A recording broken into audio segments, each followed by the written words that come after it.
In a quiet lane where time seemed too slow, two houses stood as testaments to a lifelong bond. They belonged to Arthur and Ben, men whose friendship was as old and sturdy as the oaks lining their street. Their days were filled with easy laughter and shared memories, often recounted from the comfort of their respective porches. This bond became a legacy when their children, Leo and Clara, united their families in marriage.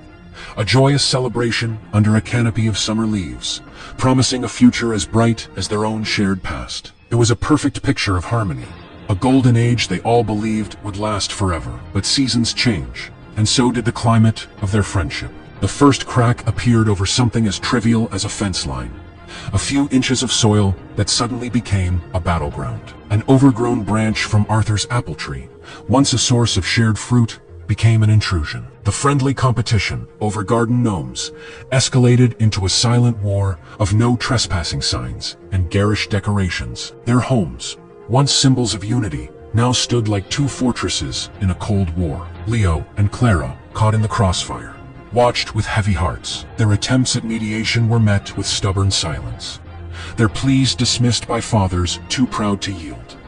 Then nature itself intervened. A storm of furious intensity descended upon their street, its winds howling with a rage that mirrored their own. With a deafening crack, a colossal tree that straddled their property line succumbed to the gale, crashing down upon both their homes. In the eerie silence that followed, as rain-soaked shingles and shattered branches littered their yards, the two old men emerged. They stared at the shared destruction, the mutual wound inflicted upon their homes.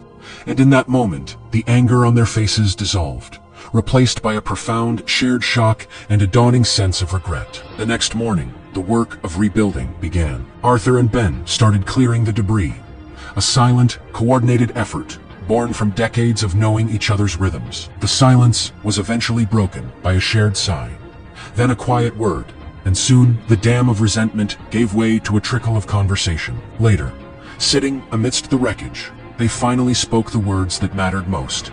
An apology, simple and sincere, sealed with a handshake that mended more than just a feud. As evening fell, casting a gentle glow on the patched roofs, the two friends sat together once more, their houses standing in peaceful accord. From a window, Leo and Clara watched, a wave of relief washing over them. Their family, like the homes, finally on the path to being whole again.